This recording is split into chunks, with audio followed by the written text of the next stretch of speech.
ಮೈಸೂರು ಚಾಮರಾಜನಗರದಲ್ಲಿ ಸಿದ್ದುಗೆ ಸಿಂಹಬಲ. 2-2 ಕ್ಷೇತ್ರ ಗೆಲ್ಲಲು ಕಾಂಗ್ರೆಸ್ ರಣತಂತ್ರ. ಬಿಜೆಪಿ ಎಂಪಿ ಜೊತೆ ಸಿಎಂ ಸಿದ್ದು ರಹಸ್ಯ ಮಾತುಕತೆ. ಮೈಸೂರು ಚಾಮರಾಜನಗರ ಇವು ಒಂದು ಕಾಲದಲ್ಲಿ ಕಾಂಗ್ರೆಸ್ನ ಭದ್ರಕೋಟೆಗಳಾಗಿದ್ದು, ಈ 2 ಲೋಕಸಭಾ ಕ್ಷೇತ್ರಗಳನ್ನ ಗೆಲ್ಲಬೇಕು ಅಂತೇಳಿ ಕಾಂಗ್ರೆಸ್ ಪಣ ತೊಟ್ಟಿದೆ. ಅದರಲ್ಲೂ ಸಿಎಂ ಸಿದ್ದರಾಮಯ್ಯ ಈ 2 ಕ್ಷೇತ್ರಗಳ ಗೆಲುವಿಗಾಗಿ ಅಖಾಡಕ್ಕಿಳಿದು ರಣತಂತ್ರ ಹೆಣೆಯುತ್ತಿದ್ದಾರೆ. ಇದರ ನಡುವೆ ಬಿಜೆಪಿಯ ಹಾಲಿ ಎಂಪಿ ಒಬ್ಬರ ಜೊತೆ ಸಿಎಂ ಸಿದ್ದು ರಹಸ್ಯ ಮಾತುಕತೆ ನಡೆಸಲಿದ್ದಾರೆ. ಹಾಗಾದ್ರೆ ಮೈಸೂರು ಮತ್ತು ಚಾಮರಾಜನಗರ ಕ್ಷೇತ್ರಗಳ ಗೆಲುವಿಗಾಗಿ ಕಾಂಗ್ರೆಸ್ ಸೆಣೆದ ರಣತಂತ್ರ ಹೇಗಿದೆ ಗೊತ್ತಾ? ಅದನ್ನ ಡೀಟೇಲ್ ಆಗಿ ತೋರಿಸ್ತೀವಿ. ಆದ್ರೆ ಅದಕ್ಕಿಂತ ಮೊದಲು ನಮ್ಮ ಚಾನೆಲ್ ಅನ್ನು ಸಬ್ಸ್ಕ್ರೈಬ್ ಮಾಡ್ಕೊಳ್ಳಿ, ಹಾಗೇನೇ ಪಕ್ಕದಲ್ಲಿರೋ ಬೆಲ್ ಬಟನ್ ಅನ್ನು ಪ್ರೆಸ್ ಮಾಡಿ. ಮೈಸೂರು ಸಿಎಂ ಸಿದ್ದರಾಮಯ್ಯನವರ ತವರು ಲೋಕಸಭಾ ಕ್ಷೇತ್ರ. ಈ ಕ್ಷೇತ್ರದ ಗೆಲುವು ಸಿದ್ದುಗೆ ಪ್ರತಿಷ್ಠೆಯಾಗಿ ಮಾರ್ಪಟ್ಟಿದೆ. ಆದ್ರೆ ಬಿಜೆಪಿ ಇಲ್ಲಿಂದ ಮೈಸೂರು ಮಹಾರಾಜ ಯದುವೀರ್ ಅವರನ್ನ ಅಕ್ಕಡಕ್ಕಿಳಿಸಿದೆ. ಇತ್ತ ಕಾಂಗ್ರೆಸ್ ಎಂ ಲಕ್ಷ್ಮಣ್ ಅವರನ್ನ ಅಕ್ಕಡಕ್ಕಿಳಿಸಿದೆ. ಜೊತೆಗೆ ಕ್ಷೇತ್ರದಲ್ಲಿ ಯದುವೀರ್ ವಿರುದ್ಧ ಯಾವುದೇ ವಾಗ್ದಾಳಿ ನಡೆಸದೆ ಕೇವಲ ಬಿಜೆಪಿಯನ್ನ ಟೀಕಿಸುವ ಮೂಲಕ ಕಾಂಗ್ರೆಸ್ ಗೆಲುವಿನ ತಂತ್ರಗಾರಿಕೆ ಹೆಣೆದಿದೆ. ಮೈಸೂರಿನ ವ್ಯಾಪ್ತಿಯಲ್ಲಿ ಕಾಂಗ್ರೆಸ್ ಮತ್ತು ಬಿಜೆಪಿ ಸಮಬಲದ ಹೋರಾಟ ನಡೆಸುತ್ತಿದ್ದು, ಕೊಡಗಿನ ಮತದಾರರು ಈ ಚುನಾವಣೆಯಲ್ಲಿ ನಿರ್ಣಾಯಕ ಪಾತ್ರ ವಹಿಸುವ ಸಾಧ್ಯತೆ ಇದೆ. ಬಿಜೆಪಿಗರು ರಾಜವಂಶಸ್ಥರ ಮೇಲೆ ಇಟ್ಟಿರುವ ಗೌರವ, ನರೇಂದ್ರ ಮೋದಿ ಮತ್ತೆ ಪ್ರಧಾನಿಯಾಗಬೇಕೆಂಬುದನ್ನೇ ಚುನಾವಣಾ ವಿಷಯವನ್ನಾಗಿಟ್ಟುಕೊಂಡು ಪ್ರಚಾರ ನಡೆಸುತ್ತಿದ್ದಾರೆ. ಇತ್ತ ಕಾಂಗ್ರೆಸ್ ಸಿಎಂ ಕ್ಷೇತ್ರ ಗ್ಯಾರಂಟಿ ಜೊತೆಗೆ ಜಾತಿ ಲೆಕ್ಕ ಮತ್ತು ಸಾಮಾನ್ಯ ಕಾರ್ಯಕರ್ತನಿಗೆ ಟಿಕೆಟ್ ನೀಡಿದ ವಿಷಯಗಳನ್ನ ಜನತೆ ಮುಂದಿಡುತ್ತಿದೆ. ಇನ್ನ ಕಳೆದ ವಿಧಾನಸಭೆ ಚುನಾವಣೆವರೆಗೂ ಬಿಜೆಪಿ ಭದ್ರಕೋಟೆ ಎನಿಸಿಕೊಂಡಿದ್ದ ಕೊಡಗು ಜಿಲ್ಲೆಯ 2 ವಿಧಾನಸಭಾ ಕ್ಷೇತ್ರಗಳಲ್ಲಿ ಕಾಂಗ್ರೆಸ್ ಅಭ್ಯರ್ಥಿಗಳಾದ ಎಎಸ್ ಪೊನ್ನಣ್ಣ ಮತ್ತು ಡಾಕ್ಟರ್ ಮಂಥರ್ಗೌಡ ಜಯಗಳಿಸಿ ಶಾಸಕರಾಗಿದ್ದಾರೆ. ಈಗ ಅದೇ ಟ್ರೆಂಡ್ ಪುನರಾವರ್ತನೆ ಆಗಬೇಕೆಂಬ ನಿಟ್ಟಿನಲ್ಲಿ ಕಾಂಗ್ರೆಸ್ ಕೆಲಸ ಮಾಡ್ತಿದೆ. ಇಬ್ಬರು ಶಾಸಕರಿಗೆ ತಮ್ಮ ತಮ್ಮ ಕ್ಷೇತ್ರದಲ್ಲಿ ಒಳ್ಳೆಯ ಹೆಸರಿದ್ದು, ಅದರ ಆಧಾರದಲ್ಲಿಯೇ ಕೊಡಗಿನಿಂದ ಹೆಚ್ಚು ಮತಗಳನ್ನು ಪಡೆದುಕೊಳ್ಳಬೇಕು ಎಂಬ ಬಯಕೆ ಕಾಂಗ್ರೆಸ್ ಪಕ್ಷದ್ದಾಗಿದೆ. ಇತ್ತ ಆಪರೇಷನ್ ಅಸ್ತ ಕೂಡ ನಡೆಯುತ್ತಿದ್ದು, ಈಗಾಗಲೇ ಬಿಎಸ್ವೈ ಆಪ್ತ ಎಚ್.ವಿ. ರಾಜೀವ್ ಅವರನ್ನ ಕಾಂಗ್ರೆಸ್ ಪಕ್ಷಕ್ಕೆ ಸೇರಿಸಿಕೊಳ್ಳಲಾಗಿದೆ. ವರುಣಾ ಕ್ಷೇತ್ರದ ಬಿಜೆಪಿ ಟಿಕೆಟ್ ಆಕಾಂಕ್ಷಿಯಾಗಿದ್ದ ಸದಾನಂದ ಅವರನ್ನ ಪಕ್ಷಕ್ಕೆ ಸೆಳೆಯಲು ಕೈ ನಾಯಕರು ಮುಂದಾಗಿದ್ದಾರೆ ಎನ್ನಲಾಗ್ತಿದೆ.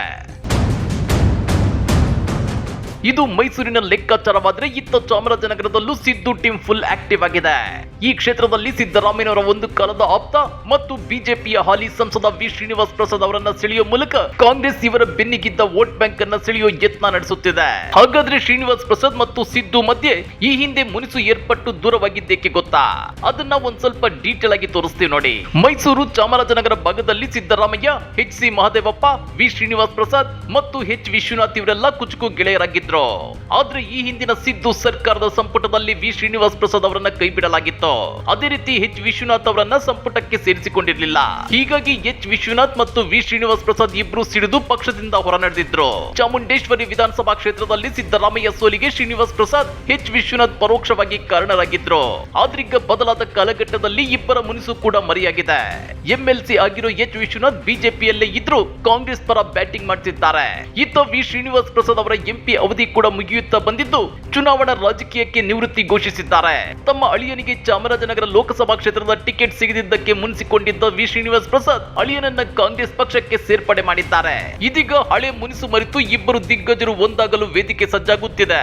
ಚುನಾವಣಾ ರಾಜಕೀಯದಿಂದ ನಿವೃತ್ತಿಯಾಗಿರುವ ವಿ ಶ್ರೀನಿವಾಸ್ ಪ್ರಸಾದ್ ಅವರನ್ನ ರಾಜಕೀಯ ನಿವೃತ್ತಿ ಮತ್ತು ಆರೋಗ್ಯ ವಿಚಾರಿಸುವ ನೆಪದಲ್ಲಿ ಸಿಎಂ ಸಿದ್ದರಾಮಯ್ಯ ಇವತ್ತು ಭೇಟಿಯಾಗಲಿದ್ದಾರೆ.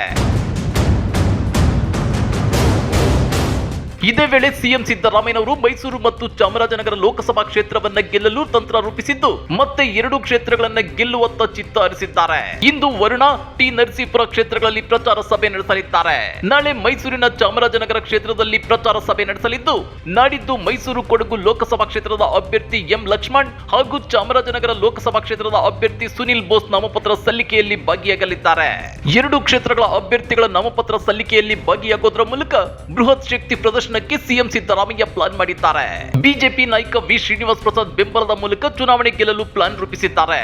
ಈ ಬಾರಿ ಶತಾಯಗತಾಯವಾಗಿ 2 ಕ್ಷೇತ್ರಗಳಲ್ಲಿ ಗೆಲುವಿಗೆ ಮುಂದಾಗಿರುವ ಸಿಎಂ ಕಳೆದ 4 ದಿನಗಳ ಹಿಂದಷ್ಟೇ ಈ ಭಾಗದಲ್ಲಿ ಪ್ರವಾಸ ಮಾಡಿದ್ರು. ಇದೀಗ ಮತ್ತೆ 2 ಕ್ಷೇತ್ರಗಳಲ್ಲಿ ಪ್ರವಾಸದ ಮೂಲಕ ಅಭ್ಯರ್ಥಿಗಳ ಗೆಲುವಿಗೆ ಕಾರ್ಯತಂತ್ರ ಮಾಡಲಿದ್ದಾರೆ. ಹಾಗಾದ್ರೆ ಈ 2 ಕ್ಷೇತ್ರಗಳನ್ನ ಗೆಲ್ಲಬೇಕು ಅನ್ನೋ ಸಿದ್ದು ಹಠ ಮತ್ತು ರಣತಂತ್ರಕ್ಕೆ ನಿಜಕ್ಕೂ ಫಲ ಸಿಗುತ್ತಾ? ಕಮೆಂಟ್ ಮಾಡಿ, ವಿಡಿಯೋ ಲೈಕ್ ಮಾಡಿ, ಶೇರ್ ಮಾಡಿ.